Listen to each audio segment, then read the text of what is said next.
Well, Berean, it's good to be with you again, and I just wanted to take a few moments and talk to you about what I hinted at on this past Sunday. If you were listening Sunday morning, you know that I announced that there was going to be a special announcement this week. Well, it's time for that special announcement. The fact of the matter is that we as a church have been challenged, as every church has been, with the COVID-19 virus. It has really pulled us away from each other in ways that we're just not comfortable with. Many of us have been struggling with the distance, not so much that we can't get the church on Sundays because we can through streaming, but we've missed each other, and the distance has made these things worse, the fact that we can't be with each other and fellowship with each other. And that's really to be expected. Those of us who truly know Christ, who are truly believers, know that we ought to be gathering with each other, and it's difficult during these times to stay away from each other. I've been meditating on some of the scriptures relative to this, particularly Hebrews chapter 10.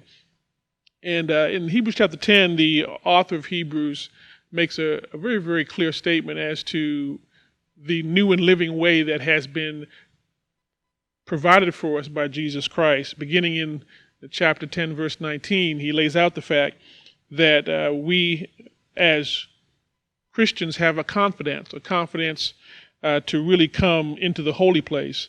This confidence, verse 20 indicates, has been given to us through Christ providing a new and living way in his flesh. And based on that fact, and based on the fact that he's our high priest, the author of Hebrews says there are three things every true Christian does, or that defines every true. They draw near because of that. They Jesus Christ because of that new and living way. Number two, they hold fast to their confession, that they remain true to the confession of faith. And then number three, think through how they can. The primary way that they're given in text is not forsaking the assembling of themselves as a fellowship. And those three things go with each other. They're central to the Christian faith, and I know that you believe that. It's funny to me how over the years many who name the name of Christ find it easy to forget the third one and cling to the first two, but these three things must go together in every true Christian's heart. And so, like you, I've been struggling over these last 5 months. March to July has been a very, very painful time as a believer. Painful because we can't be with each other as the Bible so clearly expresses and every true Christian desires. There is really much of our Christian faith that just without being with each other. Streaming can never catch that. It can never accomplish that. Some of you over these last 5 months have asked me, Pastor, is there some way that those of us who just want to wear masks can get back together with the fellowship? Some people in a socially distanced environment like our main sanctuary, where that's the focus, would just be more comfortable in masks. In fact, on a number of occasions, I've been asked, can we pipe the service out into the parking lot so they could drive their car up, people could drive their cars up and listen that way and be involved in an extended way in the parking lot? Well, the elders and I have decided that we're going to go one step better than that. Beginning this Sunday, we're going to open up the fellowship hall for a mask-only service.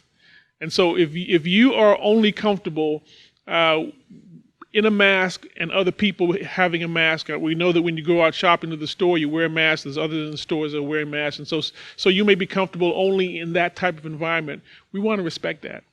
And so we are opening up the fellowship hall for a mask-only service. To get in the fellowship hall, you have to have a mask on. And the reason we chose the fellowship hall for this is because we could limit the access to this particular portion of the sanctuary. We don't really have to worry about somebody walking off the street and whether they're going to wear a mask or not. That's not even a question. Here in the fellowship hall, we can control the access. And so you can come into the fellowship hall with your mask on and feel completely comfortable, not have to worry, well, is other people wearing masks? Are they going to come in and not have a mask on? You don't have to be concerned with that at all. You can worship with a clear conscience, not having to worry, not having to ask questions about yourself or other people. Everybody will be masked, and there'll be a sign on the door leading from the sanctuary into this section with some masks on it saying, if you enter this part of the sanctuary, you need to put a mask on. And we'll have the masks available for them if somebody wants to come into this portion of the sanctuary. Of course, the access will be, we'll have somebody controlling the access to this building from the outside. So if somebody comes to the door and wants to come in, there'll be an individual there with masks and a gloves on, and he'll indicate that if you want to come into this part of the sanctuary, you have to have a mask on. So we're going to have a completely controlled, masked environment. Of course, the bathrooms are back here, so you can, of course, still go to the restroom and not have to go out in the main sanctuary. You'll be able to be here, be comfortable, not have to worry about what's going on, and have your mask on, and everybody else will have their mask on. And, added benefit, the experience back here will be real time. No more streaming. You'll be able to be involved with this service real time. As it's happening in the sanctuary, it'll be happening back here. This will be much like an overflow if our church was packed out. There'll be a real-time experience of the worship service. In fact, on first and third Sundays, communion will be right up front. There'll be an elder here to make sure that as people come forward to get their communion elements, nobody touches anything. You get your elements and take your seat, and you'll take communion with us in the sanctuary. Again, it'll be real time. You'll be experiencing the service as it unfolds. We're excited about this. It's not perfect. We all know that the situation is not going to be right for the true Christian until we're all back together, worshiping without any type of issues separating us. We're praying for that day.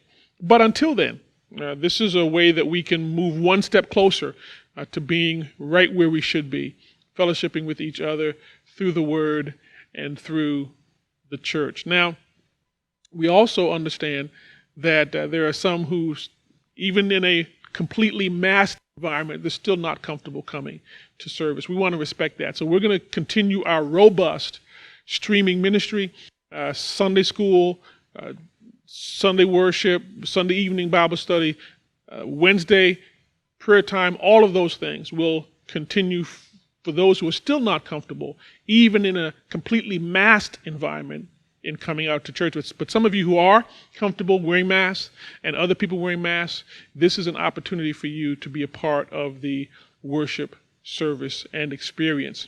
And so we're excited. We're looking forward to seeing some of you we haven't seen in a little while here this Sunday, here in the fellowship hall. Come in, take your seat. And it'll be, by the way, just as a little side note, it's Sunday school and worship service. And so we're gonna start the live real-time portion of the service in Sunday school. So you'll be able to come here, be involved in Sunday school, and then after Sunday school, the worship service will start. And so all of those things can be experienced right here in the fellowship with your other brothers and sisters in Christ. Maybe you have some friends who are looking for a mask-only service. Maybe some loved ones. One of the people who've been visiting our church over this, really for the last, I want to say, 2-3 years, began bringing her niece with her because her niece's church has just gone to streaming. And she said, you know what, I can't take the streaming anymore. I got to get back in church. And so she's been bringing her niece with her every Sunday. And so maybe you have some friends or family that want a church experience that's true to the scriptures and are tired of the streaming environment. And they want to come back to church, but they want to come back masked. And they want everybody else to be masked. Well, we have an opportunity for you to invite them and to bring them along and be a part of our worship. We're looking forward to seeing you this Sunday and every Sunday after this point. Thanks again. We love you. We miss all of you. And we are hoping that as we add more opportunities through this COVID time, that we'll see more and more of you coming out to experience worship here at Berean. God bless you.